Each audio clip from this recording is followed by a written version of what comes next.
there was another video, one of two, which we might talk about the next one next week if you allow us to. So Dynamo Dream mug salad. All right. We talked about it. We praised the crap out of it. What's his name? Ian Hubbard. Ian Hubbard. He's Mr. a guy Hubbard. who films on green screen in his spare bedroom in his garage, right? He uses a lot of Blender. He uses his girlfriend and creates a whole sci-fi world on Blender and green screens them in and creates an incredible story, short film. Beautiful. So we got a new one. Dynamo, a single point in space dream. We're not watching it, are we? Dynamo Dream. I just grabbed some screenshots. Dynamo Dream, a single point in space. This is episode 2. I think he ups his quality with this one. Yes, and he also gets more people. There was 4 characters. His filmmaking, I think, is a level above what he did with the last one. Right. He's definitely trying to tell us a story. We can tell there's maybe a story with this. This story is short, but and it's simple. It's like this guy has isolated himself. Yes. Because he feels like he's at fault for something. He's very jaded about the current system. Yes. And he's looking for something specific. He's trying to capture, he's trying to capture this singularity, this black hole. And he's in a pocket universe by himself, the only person here, because he's trying to capture this one thing. Yes. And it seems like he's punishing himself. Yeah, a little bit. And he hates everybody else. And it's awesome. It is awesome. And like I said, there's more characters. The first one had like his girlfriend and then a dude who gave her something behind a cart or something. And her boyfriend who's on film talking to her. Right, right. And so we actually get to see more characters, and he brings in more actors. And there's something in here. Yeah, there's with him. I don't know. It's hard to see, but there's like 4 red eyes. Somewhere here. Right there. Yeah. And it's like this dark figure that's in his space pod with him. And I thought it was Mirage until later on in the episode. He's like, window. He doesn't explain this character. And then this thing like breaks a window. So it's there. And steals something. Yeah. And we haven't watched it. We haven't watched it yet, but maybe the second episode explains this a little bit more. We'll have to see next week maybe. But I'm just saying, include it in your podcast. He really wants you to follow this one up. So what I'm curious about is, does he have a video for the behind the scenes for this? Not yet. He doesn't have it. Not yet, no. Dang it. Because that is really fun to analyze as well. He's got the behind the scenes for the first episode. Yeah. But I don't think he has one out for this one because these just are new. This is like 3 weeks and then 2 weeks. And you know, if he does those side-by-side videos, he's going to get more views on that than he does on the first short film. The first one came out a year ago and it already has 5 million.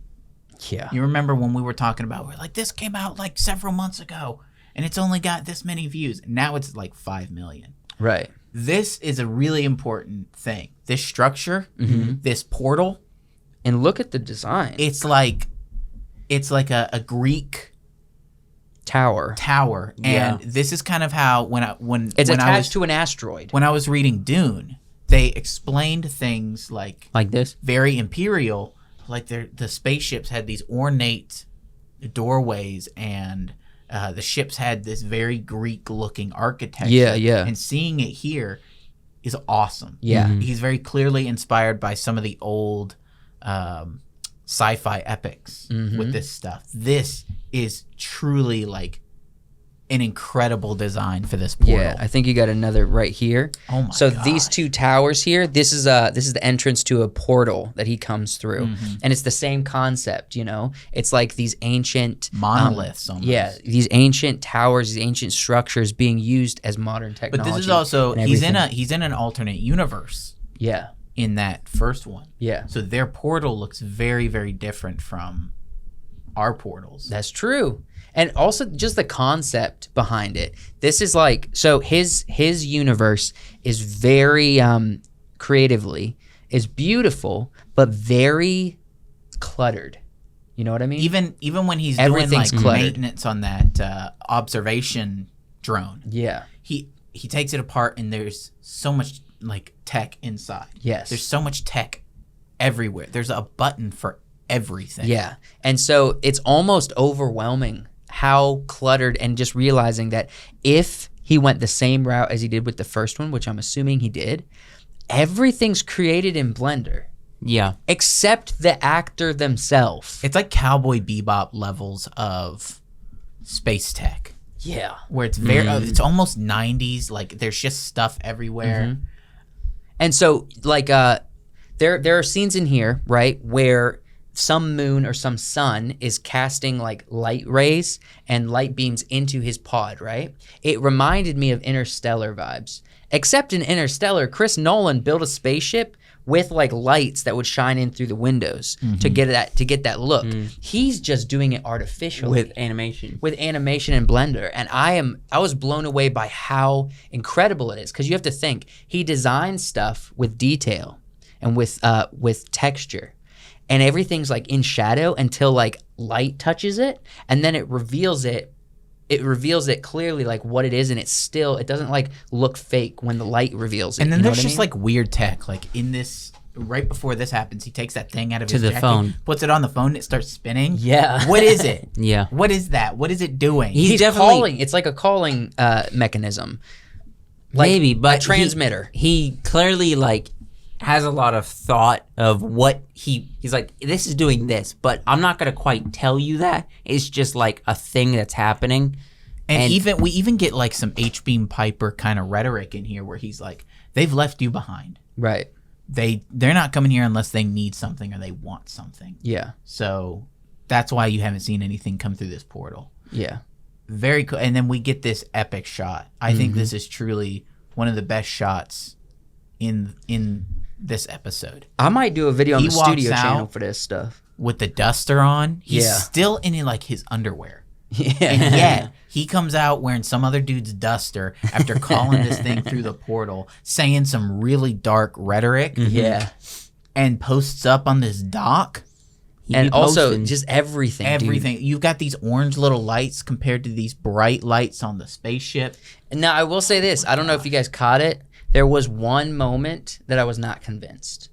Okay. If I'm going to be critical, because he does such high work, there was one moment where the green screen leaked a little. Okay. Oh, Where was he it? leaking? It was, I think it was where when he first came through the portal, and there was like that thing on the side of the wall that was spinning and that stopped spinning and it started spinning again. You know what I mean? And he like came into the room next to it. Do you remember what I'm talking about? I think so. It's like, I think it's right after he goes through this portal. There was, if you look at this arm a A little bit of fuzz. of fuzz. So Yeah. yeah, I was paying attention. I was looking at him closely. I'm like, how is he getting this so cleanly? You were looking hard at I was it. looking hard, and I found one scenario Yeah. that I wasn't fully convinced of. But it's a second in a ocean of perfect. There was one pictures. frame where I'm like, oh, it looks like he completely animated that arm, where he like does this on a thing, and I'm like, he may have had to completely animate that because there's nothing really there to interact with that looks quite like that handle. Right.